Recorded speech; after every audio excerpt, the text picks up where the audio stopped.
Hello and welcome to another edition of World Stories, your weekly international reporters magazine. I'm Layla Harak, and in the next half hour we hear about people power in Palestine, paper that is a cut above the average in Bangladesh, and a portable lab in Cameroon that safeguards livestock from devastating diseases.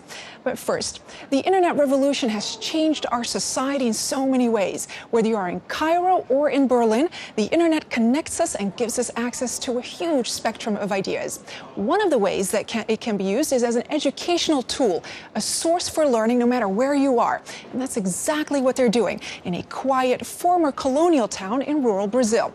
There, the federal government has rolled out a one laptop per child project in public schools to give students a head start in a hyperlinked world. Carlos Augusto Soares from Rede Minas TV filed this report. Tiradentes is a small town close to the city of São João del Rei in the Brazilian state of Minas Gerais. Its well-preserved colonial architecture attracts plenty of tourists, but daily life in Tiradentes is far from old-fashioned. Residents can log on to the internet from almost anywhere in town over wireless networks. Its 7 public schools were the first to take part in an innovative government project which promises a computer for every pupil. In this new age of learning, distance no longer matters as long as you're online. This school is in a somewhat remote area of Tiradentes in the Águas Santas district. Only about 80 families live here. The school has just 19 pupils. But now they have an important ally to help them in their quest for knowledge. Their laptops, also known as uquinhas. They've been a part of lessons for 2 years now.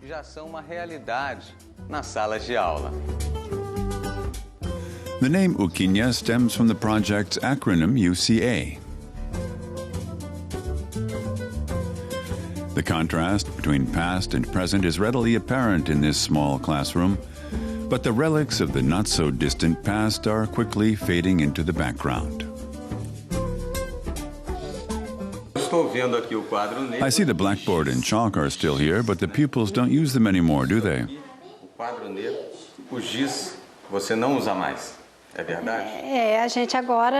We've transferred all writing from the board to the computer. Now the pupils do all their writing on the computers. In fact, we do almost everything on them.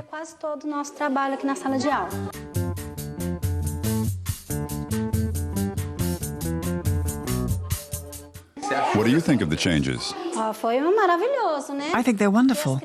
The children are highly motivated when they're using their computers. They enjoy it.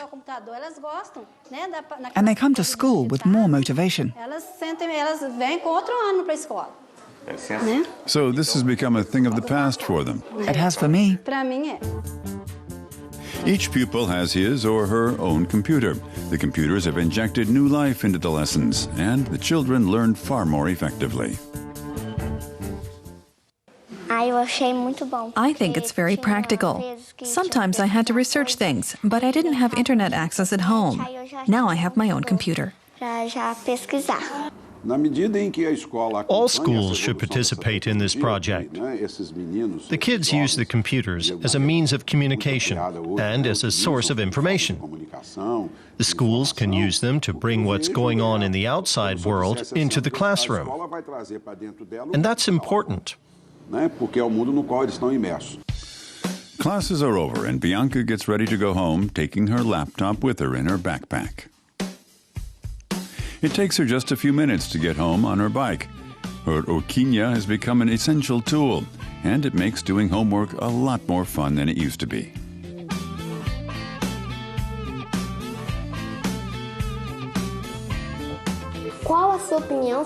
In your opinion, what influence have the indigenous people and the citizens of African origin had on Brazilian culture?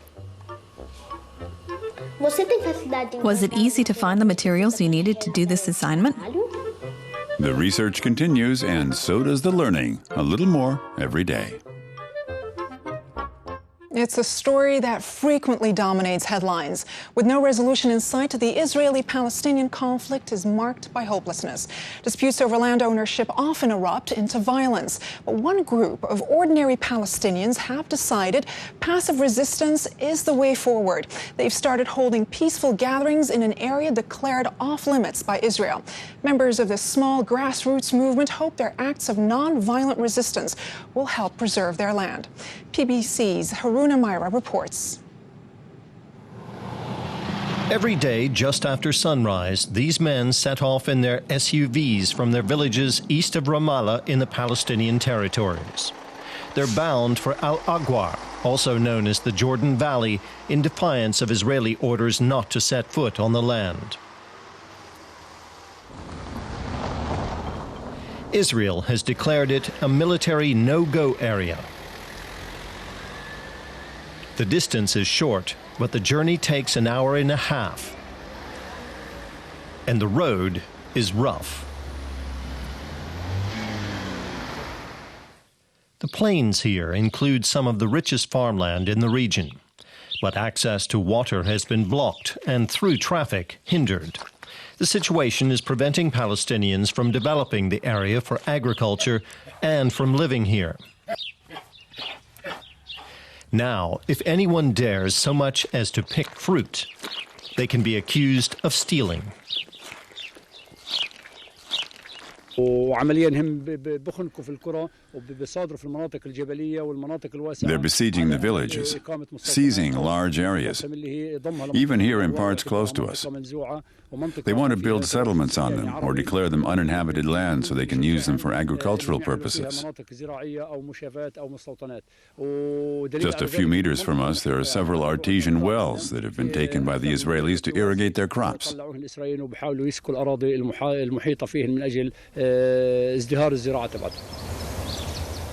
These outings are designed to bring local people together to take part in group activities on the land. It's a form of peaceful resistance. As well as this group, a club for nature lovers is also in the planning. Clubs don't always have to be for soccer or volleyball or basketball.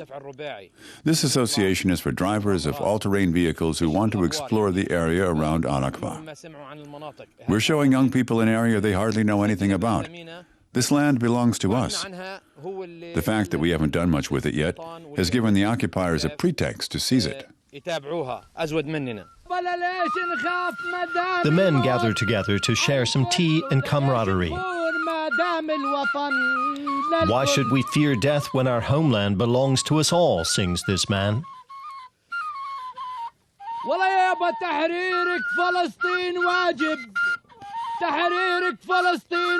The liberation of Palestine is everyone's duty, young and old, the song continues.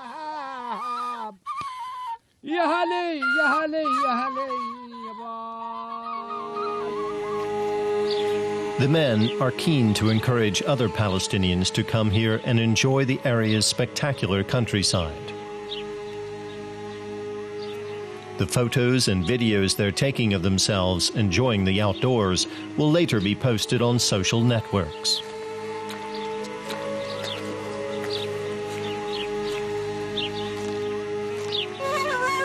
These people are so tied to this land that they come back again and again.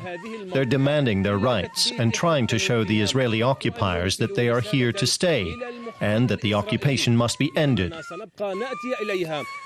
Harun Amira in Al-Agwar.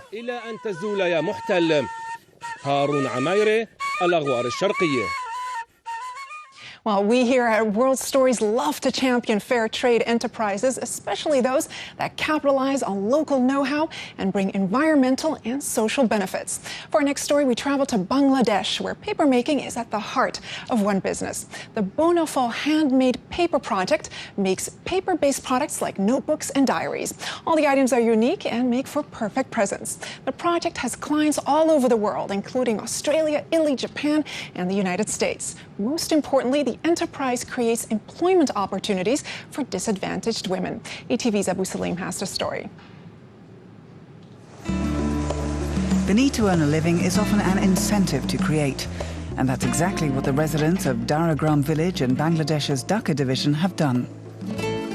They've found a way to make money from the natural resources in their local environment.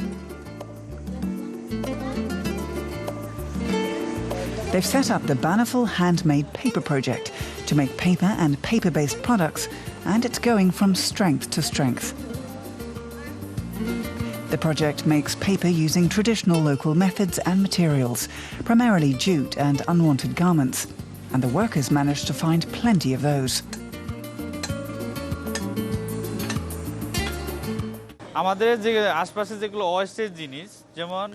For this project, we use rags from old clothes and the leftover jute from the jute mills.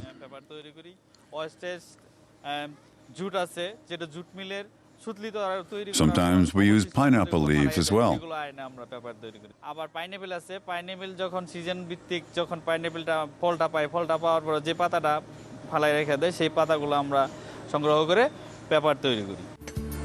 Straw, vines, and various kinds of leaves can also be used to make the paper. The workers use whatever is available.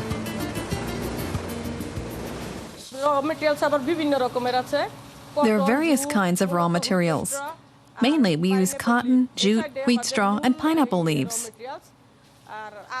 If a buyer provides a sample, we can try to match the texture with other materials, such as tosa jute. First, the workers make a pulp out of the fibers. Then the pulp is pressed to make paper of various colors. The workers use machines to help them. But many tasks can only be done by hand.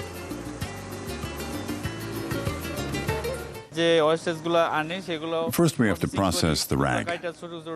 We cut it into narrow strips and boil it. Then we use the pulp to make our handmade paper. In this area, we make various kinds of natural paper, colored paper, designer and silk paper. The paper is used to make various objects for everyday use that will later be marketed and sold. Most of the workers are local women. The work they do helps them to develop their skills and creativity. A wide variety of paper goods are produced here.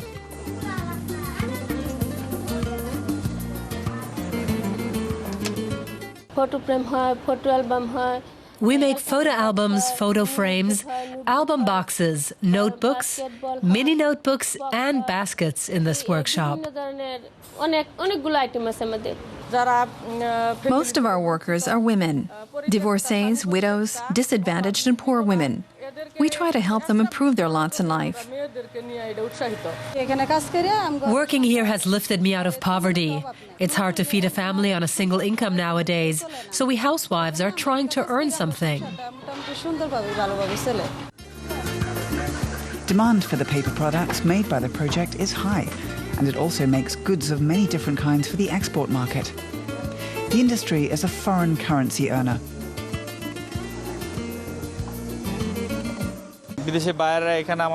Foreign buyers come and look at our products, and then we make products especially for them to their orders.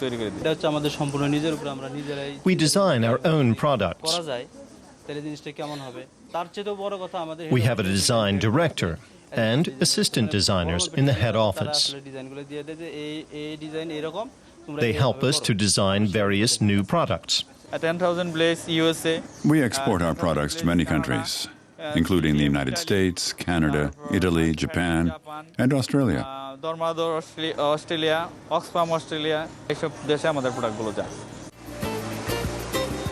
The Banaful Handmade Paper Project takes materials from things others throw away and turns them into new, high-quality products. And it's helping to improve the lives of the rural poor and underprivileged. Its success is proving that one person's rubbish really can be another person's resource.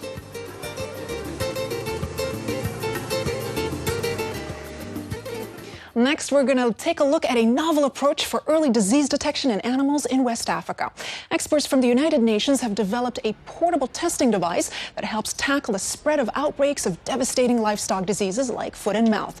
For vets in Cameroon, using this mobile lab has transformed their fight against diseases that can decimate a herd in no time. The device has become indispensable in helping them control and manage the spread of disease and safeguard precious livestock. UNTV's Peter Pavlicek has more. A 4-hour drive over dusty, potholed roads. Dr. Abel Wade and a team of vets arrive at a remote village in Cameroon's far north region, where goats have reportedly been dying. They have diarrhea, infected eyes, and sores in their mouths. Yeah, there are a lot of mortalities, a lot of losses. You see even some people crying because they lose a lot of animals. Fatal animal illnesses such as foot and mouth disease are endemic here. They can spread quickly and can destroy entire herds. Now, a revolutionary device based on a nuclear-related technique could help in limiting the spread of threatening diseases. Some 300 million people in African society depend on livestock, a critical lifeline to financial and food security. Cameroon in West Africa is no exception. Animals are raised throughout the country, and over 1/3 of the population breed livestock for a living. Cattle, sheep, goats, and chickens bring in much-needed revenue for families. They also serve as a bank for savings. If a family needs cash for medical or school fees or marriage, animals are sold at market. Yet all this can be shattered by disease. Galgave's animals have PPR, Peste des petits ruminants, a highly contagious virus that kills goats and sheep in large numbers. Now disease has killed almost all of them.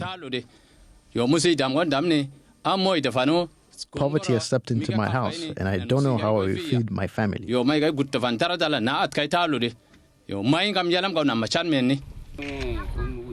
To control and contain an outbreak, it's vital for vets to diagnose a disease at an early stage. After 4 years of research, scientists from the joint FAO, Food and Agriculture Organization, and IAEA, International Atomic Energy Agency, succeeded in finding a solution. They have condensed a sophisticated laboratory-based diagnostic system into a simple, portable toolkit using a nuclear-related technique known as LAMP PCR. Today, Cameroon's National Veterinary Laboratory, which is responsible for monitoring and responding to outbreak of diseases, is taking this portable laboratory directly to the field. You see, before what I used to do was to come and collect some samples, take them back to the lab, and find time to run them before I produce the result. And that meant days or even weeks before anyone could confirm an outbreak. Now, Dr. Wade says, the result is almost instant. With the LAMP PCR, once on the field, I can run the test in situ, in the bush, in the farm, and get the result in less than an hour. By putting samples into a device linked to a computer powered by a car battery, the reaction can be monitored and a disease diagnosed. With an instant diagnosis, veterinarians can advise farmers how to contain and control the disease by quarantine, treatment, or vaccination.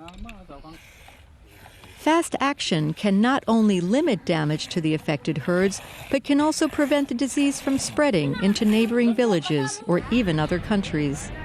With the population rising and the ever-present risk of drought and famine, Cameroon needs to protect one of its most precious commodities, livestock, for future generations. And finally, we turn to Bosnia-Herzegovina, where renewable energy experts are looking for ways to expand water and wind power plants that generate clean electricity. Already, hydropower generates an impressive 50% of the country's electricity, and it could generate even more.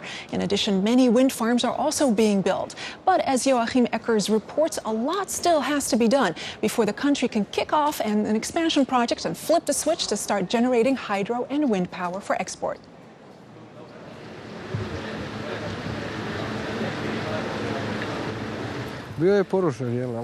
This bridge was destroyed during the war. Now it's been rebuilt, and I'm very happy to be able to fish beneath it again. The Mostar Bridge is now a symbol of post-war reconciliation. Ivan Bakataric comes here to fish for trout.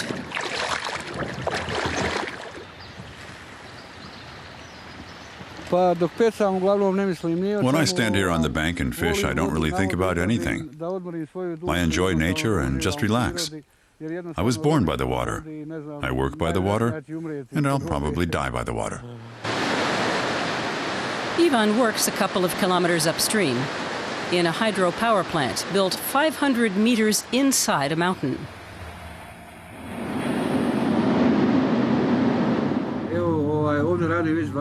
I've been working here for the past 27 years.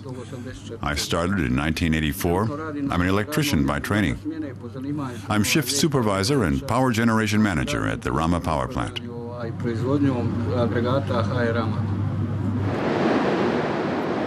It's one of the biggest hydropower stations in Bosnia-Herzegovina, and it's been online for more than 4 decades. Now, some parts need replacing, like the turbines. The German development bank KfW is prepared to invest 17 million euros in renovations. Hydropower is the country's biggest source of power. 50% of the country's power plant capacity comes from it. Few countries in Europe have as much hydropower potential as Bosnia. Only a third of this potential is being harnessed, despite the large number of hydropower stations in Bosnia-Herzegovina. Plans are in the works for new plants. The company that operates the Rama power plant is also planning to open the first wind farm in the region, in the highlands.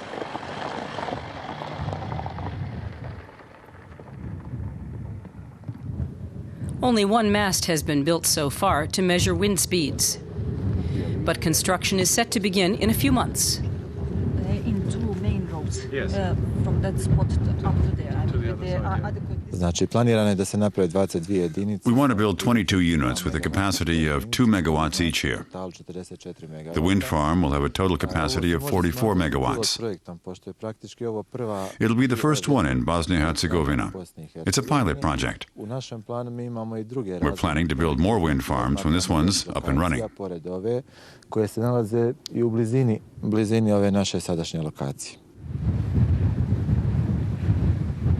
The winds are strong here, and they blow all year round. The foundation stone for the wind farm was laid last year. In the future, the farms could meet the power needs of some 30,000 households. With adequate distances, of course. The KfW Bank is also financing this project with a low-interest loan of 72 million euros.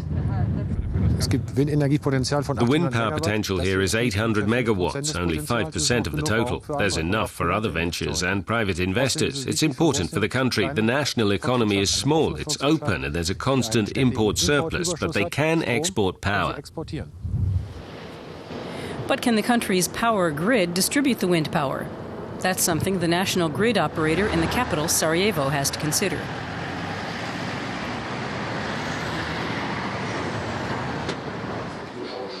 This screen shows all the power lines in the country.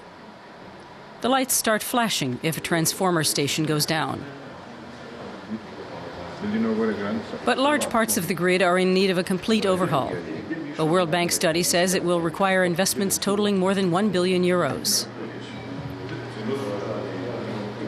And feeding in wind power will require large-scale grid expansion. There is some part of Bosnia, can you see here, there is no network around, but there is a lot of wind here. And for these wind farms, you need to build lines who will connect with other part of networks. It means a level of investment will be the same. Building of wind park and connection lines almost the same in some cases, which is a lot of money. And most of the money must come from abroad. But the country needs that investment. Expanding the renewable energy sector in Bosnia-Herzegovina could give a big boost to this fragile economy. And that's all for this edition of World Stories. We'll leave you with this week's Fix of the World. See you next time.